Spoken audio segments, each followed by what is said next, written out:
So, what are we doing? Lenormand. Okay. Can I have a cup of tea first?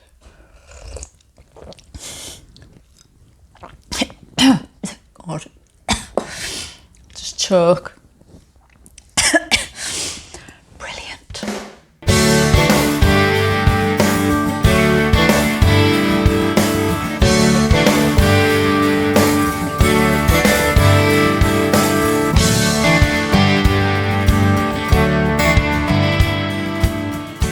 So these are our 6 steps to Lenormand perfection, or at least 6 steps to starting your Lenormand journey. There are no guarantees of perfection at the end of this. All right, so what are Lenormand cards? Right. Lenormand cards are a deck of 36 cards with very simplistic pictures on them which represent a keyword. Now, these keywords have got very finite, very simple noun or adjective associations. All right, already, what am I on about? Okay. So one of the Lenormand cards, for example, is a clover, and that has got a very simple noun association of luck, or an adjective or a verb association such as lucky or luckier. Another example is the house card. Now that has got very simplistic noun associations with like comfort, the family, traditions, your actual house, and then some very simple verb or adjective associations such as familial or comforting or traditional. So that's what we mean when we say that Lenormand cards have got very simple noun or adjective associations. So with Lenormand, things mean exactly what they mean. So what do I mean by that? So the pictures on the Lenormand cards are very simple. So, for example, the house card will have a picture of a house on it, and that might be it. Now, when you compare Lenormand cards to oracle cards or angel cards or tarot cards, they are often surrounded by so much art and symbolism that you can draw on any aspect of those cards to get an interpretation. Okay, so not so much with Lenormand. Lenormand cards mean exactly what they mean. It's not a place for getting all interpretive with them. So if you imagine tarot cards are like a wise grandmother, Lenormand is the very straight talking auntie who tells it like it is. So because Lenormand cards are so specific, with Lenormand it is way better to work in the world of language and not those abstract concepts that you might get with tarot that relies probably more so on numerology or even just the pictures themselves. And Lenormand relies on the reader's ability to combine those nouns and verbs and adjectives. Not, sophisticatedly, just think of it like a primary school level or a grade school level of language. That's what you're looking at. So we're not trying to create prose here. So Lenormand relies on the reader's ability to combine nouns, verbs and adjectives. So if you can make a sentence you'll be able to read a Lenormand card. It's that simple. So hopefully nothing too hard, nothing too scary just at the moment. But at any point, you can go and have a look at our Lenormand meanings pages over on magentaschoolofmagic.com, and that will give you a bit more flavour about what we're talking about with all of these nouns and verbs and adjectives and such. So remember, if you can make a sentence, you can read a Lenormand card. So how to read them then, or rather how we choose to read them, because let's be clear, our first step in these 6 steps to Lenormand perfection is that everyone has their own way of reading the cards. So our way is definitely not the only way.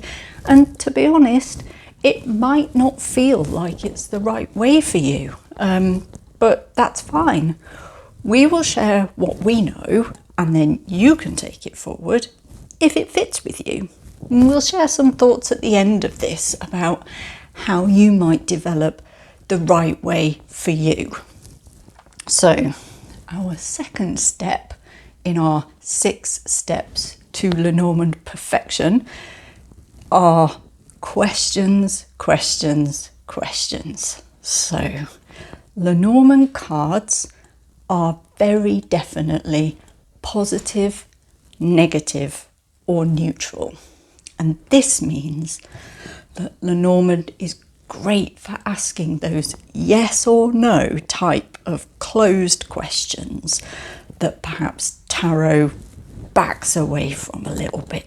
So questions where a direct answer is needed, and then maybe follow-up questions when a decision has already been made.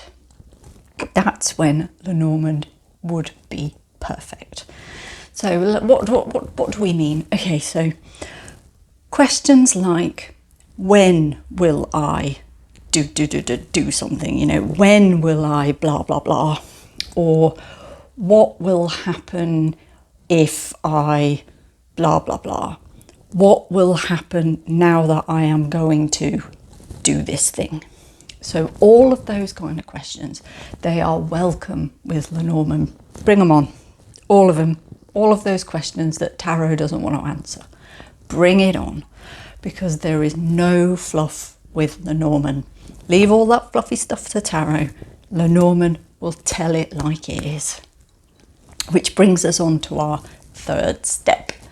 Thinking about the spread after the question has been thought about will help guide you in terms of how detailed an answer you want to get, or maybe how far into the future you're trying to look. For example, so the more cards you lay out, stands to reason, the more detail you're going to get. A bigger spreads, for example, a reading that might have 9 cards in it or more, could indicate a longer term view of the situation, which will allow you to understand all of the issues at hand with a bit more clarity. And so, for example, if you are casting well into the future, maybe using all 36 cards, that would tend to give you a view of about 9 months into the future, compared to, say, a 2-card reading, which would give you a very simple reading. And that's something you might choose to do for what you're going to do that afternoon, or how that big meeting is going to turn out. And that just onto that point with 2 cards, it's common for spreads to make use of 2 or more cards, often building 2-card spreads into 3 cards, from 3-card spreads to 5 cards, and then from 5-card spreads up to 9 cards, and so on. Because I mean, it's not often that a 1 card is pulled. and then used, unless you want a very quick yes or no. Because remember, Lenormand cards are very definitely positive, negative, or neutral. So if you wanted the answer to a yes or no question, you could go to Lenormand and pull a card, and if it was a positive card, that's a yes. So number 4 in our 6 steps to Lenormand perfection. So this is all about signifier cards. And these are the cards that we personally choose to make a lot of use of. So what do we mean by this? So a signifier card is obviously going to involve looking at the noun interpretation of that card's meaning and using that in your spread when you want to ask a question about it.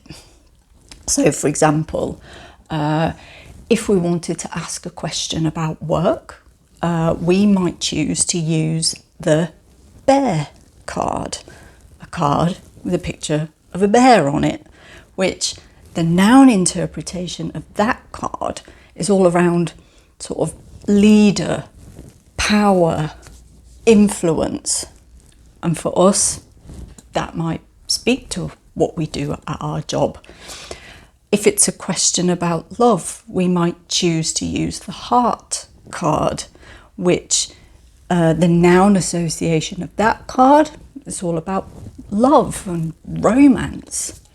So using the noun interpretation of a card is really useful when you've got a very specific question in mind.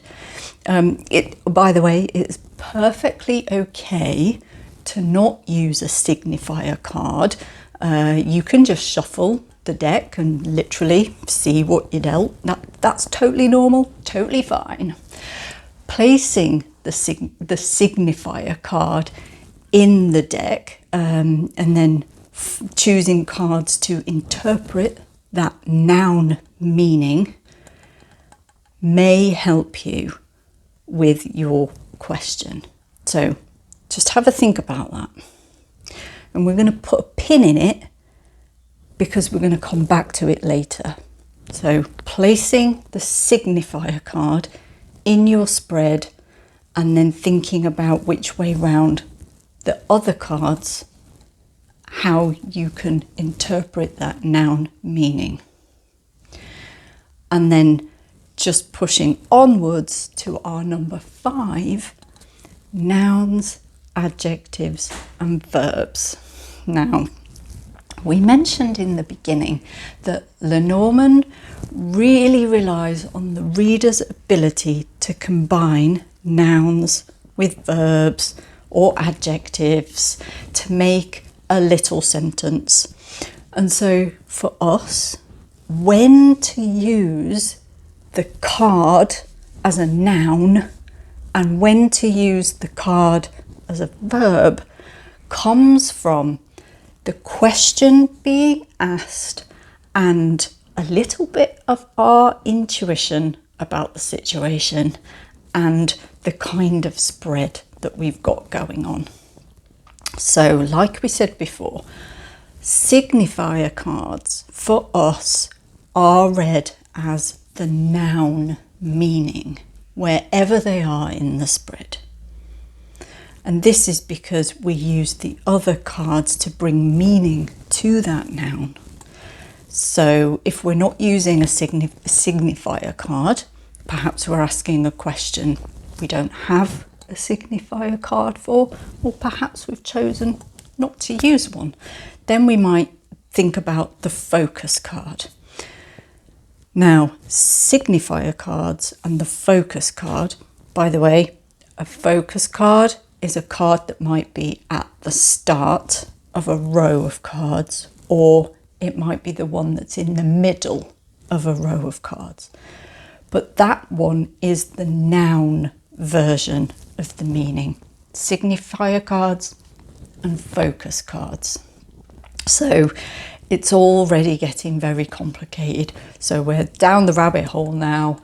So we're playing about with nouns and verbs, and it's all getting all a bit much. So now we have to figure out how we're going to play about with those sentences and which way round the words go to bring meaning to our reading. Which brings us on to number 6, which is pretty much the most complicated bit, really. Number 6 is the direction we are going to read these cards in. Let's unpack number 6 a little bit, because we're bringing lots of steps together and we don't want to lose people at this crucial moment. So we mentioned spreads that might have 3 or 5 or even 9 cards in them. And we mentioned that reading Lenormand is like building a little sentence out of the keywords. And we mentioned signifier cards and popping them in the spread somewhere. And we've talked an awful lot about nouns and verbs and stuff like that. So which way round are we going to read these cards? So there are lots of different directions to read the cards in. We can read them horizontally. We can read them vertically. For example, if you're using 5 cards in a cross shape, perhaps. We can read the cards diagonally. If you're using 9 cards, maybe in a box formation. But even these directions come with an assortment of choices. But we'll just talk about reading horizontally for now, and we'll just look at 3 cards. And we may add to these pearls of wisdom after we've all had a big lay down in a dark room without any dictionaries for a bit. So, one direction to read Lenormand is horizontally, and we can choose to do this as a comic book style. So let's start with 3 cards. We read the cards from left to right using the first card as the noun. Now, remember when we talked about signifiers and focus cards? So if we knew what our reading was going to be about, like work or love, we may choose to put that signifier card down first, furthest away onto the left, and then we can deal 2 more cards at random that we can then add to that noun to interpret what is going on with that signifier. If we didn't have an idea about a signifier and we just wanted to deal 3 cards, so they're all randomly dealt, all 3 of them. The one that's first on the left, that's the focus card. And then the other 2 cards are then read as verbs or adjectives to interpret the noun meaning of that first card, that focus card. So, depending on what the sentence structure is going to be, that first card and then verbs and adjectives, they all get interpreted within the context of the question. So it already sounds kind of complicated already, but don't worry, we're going to have a little practice. So let's ask Lenormand, how can I better connect to my family? And using this comic book style, going from left to right, let's imagine we are using a signifier card. So let's use house for family, and we'll pop house at the beginning of our little spread, and then 2 randomly pulled cards of cross and child follow after house in the order we pulled them in. There we go. That's a 3 card spread. Keywords to look for for the cross card might be burdensome or dutiful, and then childlike or innocent for the child card. Now, notice that we're using adjectives and verbs now to describe those two cards. We're not using nouns now. Nouns are for the first card, house. Now, the noun meaning of that first card is family, because remember our question, how can I better connect to my family? So our sentence reading comic book style is using the keywords family, dutiful, childlike. So that makes no sense. That's fine. Let's look again at the question. How can I better connect to my family?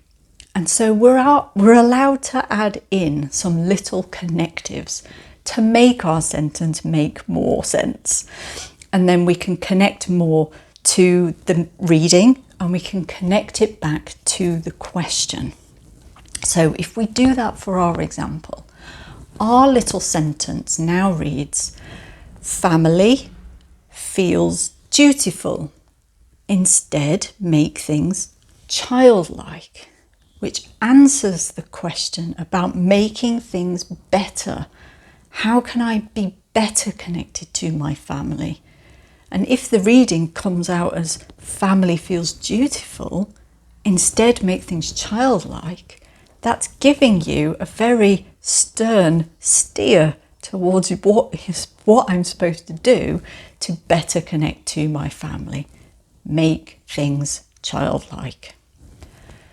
We can also read the cards horizontally by using the middle card in the comic book strip as the focus of the reading. The middle card is the noun card. Now remember that we already had a signifier. We had house. Let's move that and let's imagine this one's going in the middle now. The cards that flank that middle one bring meaning to it if we read them as either verbs or adjectives. So again, our little sentence where the middle card is house, flanked on the left by cross. Remember, we pulled that one first. And then on the right by child. So this sentence could now be read, to be dutiful to family, be childlike, which answers the question again. It's slightly different because the cards are in a slightly different order, but it still answers the question of how to better connect to family, which is to be dutiful to family, be childlike.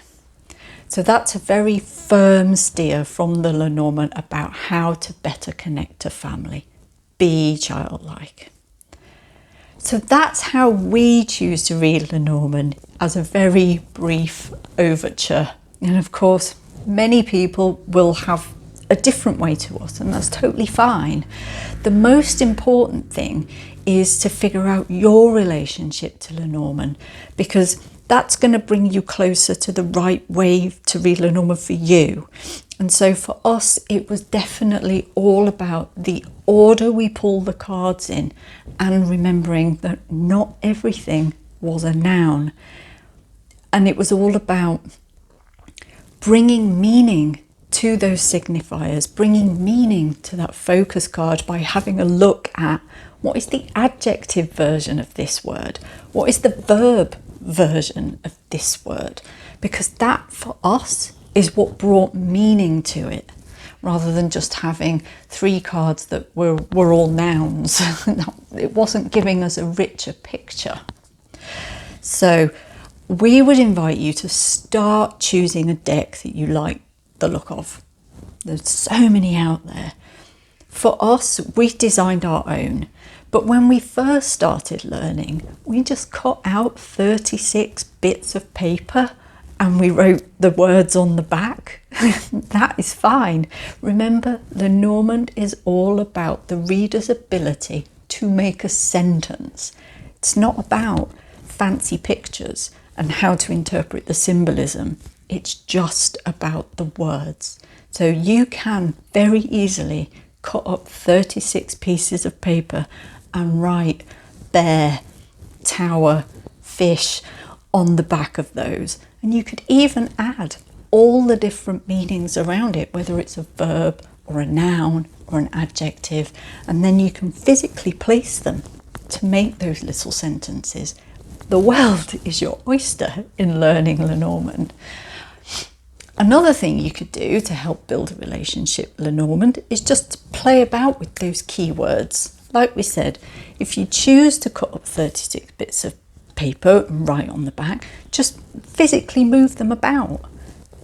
Which sentences can you make? And it's just to give you a flavour, just to give you some practice. Now, we have a Lenormand meanings page on magentaschoolofmagic.com. It's totally free, and you can dive into those meanings often as you want to. And we invite you specifically to spot those subtle differences in the little sentences we use when we're combining cards, when one card is first as a noun, and then if that same card appears second and it's a verb or an adjective, it does bring an ever so slight difference to that two-card combination meaning. And that was just the way it made sense for us. Not everybody does it that way, and that's fine, but it's just the way it made sense for us. And that's it. 6 steps to Lenormand perfection. Good luck, everybody. I'll see you next time.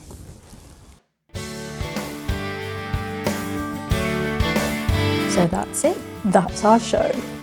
If you liked it, give us a rating and a review, share with others, tell your friends. You'll find all our contact stuff over at magentaschoolofmagic.com, including our social media and links to the Magic School itself.